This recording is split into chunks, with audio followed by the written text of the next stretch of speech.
잠잘 때 듣는 무서운 이야기 모음 지금 시작합니다. 첫 번째 이야기.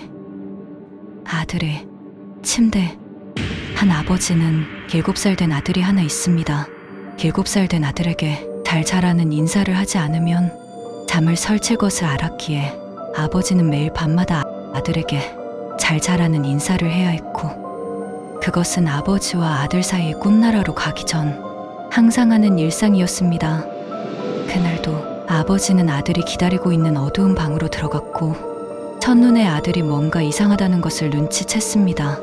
하지만 아버지는 내색하지 않고 그의 손으로 아들을 어루만지며 잘 자라는 인사를 해주었죠. 아들은 귀까지 입이 찢어질 듯이 환하게 웃고 있었습니다. 아버지는 아들 괜찮아? 라고 물었지만 아들은 미소를 머금은 채 고개를 끄덕일 뿐이었습니다. 그리고는 아빠, 내 침대 밑에 괴물이 있는지 확인해 주세요 라고 부탁했습니다. 아버지는 아들의 부탁을 위해 무릎을 꿇고 아들의 침대 밑을 바라보았을 때 창백하고 겁에 질린 그의 아들이 아빠, 내 침대에 누가 있어요. 두 번째 이야기. 오두막. 나는 한 번도 가보지 않았던 곳들을 돌아다니며 등산하는 것을 좋아한다. 나무와 덤불이 나의 주변을 뒤덮었고 나는 계속해서 등산을 즐겼다. 8시간의 등산이면 충분할 거라 생각했지만 하늘은 이미 어두워지고 있었고 나는 빠르게 숲에서 빠져나가야만 했다. 당황해서일까? 어느 순간부터 나는 같은 곳을 맴도는 기분이 들었고 위험한 숲을 통과하기에는 너무 늦고 많이 지쳤다는 것을 나도 잘 알고 있었다. 어둠이 내 눈앞에 있는 것들을 집어 삼키는 와중에 운 좋게 부서진 오두막을 발견했다. 손전등 배터리가 닳았기 때문에 그 오두막은 날이 밝을 때까지 쉴 수 있는 유일한 장소였고 들어갈 수밖에 없었다. 아무도 대답이 없는 오두막에 들어가니 한 사람에게 딱 맞는 완벽한 침대가 중앙에 놓여져 있었다. 나는 너무 지쳐 별다른 생각 없이 침대에 몸을 맡겼고 주인이 돌아오면 설명해주면 되고 아니면 죽었을 수도 있다고 생각했다. 침대는 너무 편안했지만 나의 주변에 등골이 오싹해지는 미소를 짓고 이상하게 생긴 사람들의 초상화가 걸려 있었다. 그렇게 어찌어찌 잠이 들고 다음날 아침 나는 일찍 일어나 방 주위를 보았을 때 그림은 없고 창문만 있는 것을 보고 그곳을 달아났다. 내가 봤던 초상화들은 그림이 아니라 유리 너머로 누군가가 있었다는 건가? 세 번째 이야기. 지하실 강아지.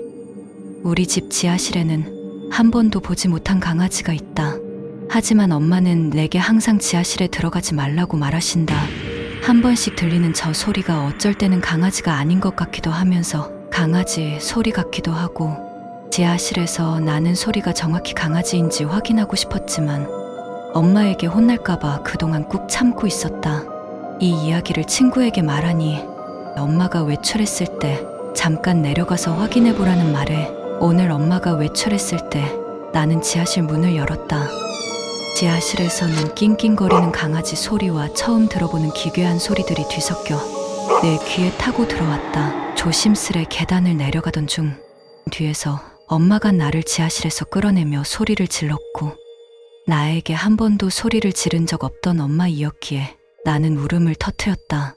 엄마는 다시는 지하실에 들어가지 말라며 쿠키를 주셨고 기분이 좋아져서 지하실에 있는 소년이 왜 강아지 같은 소리를 내는지 왜 손발이 없는지 묻지 않았다.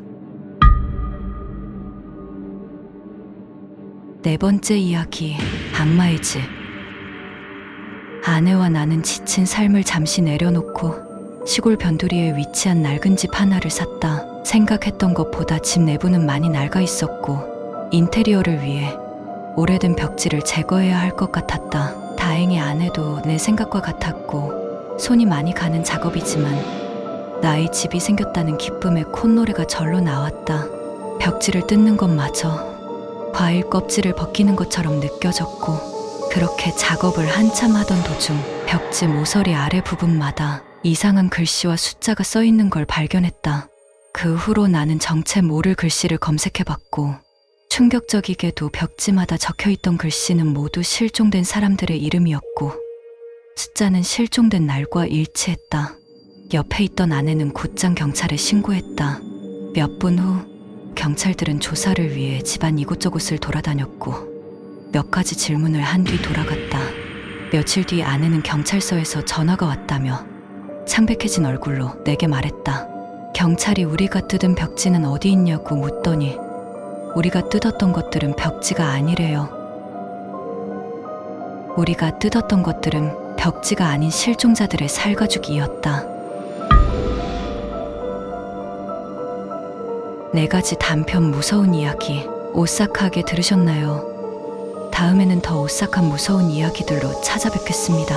감사합니다.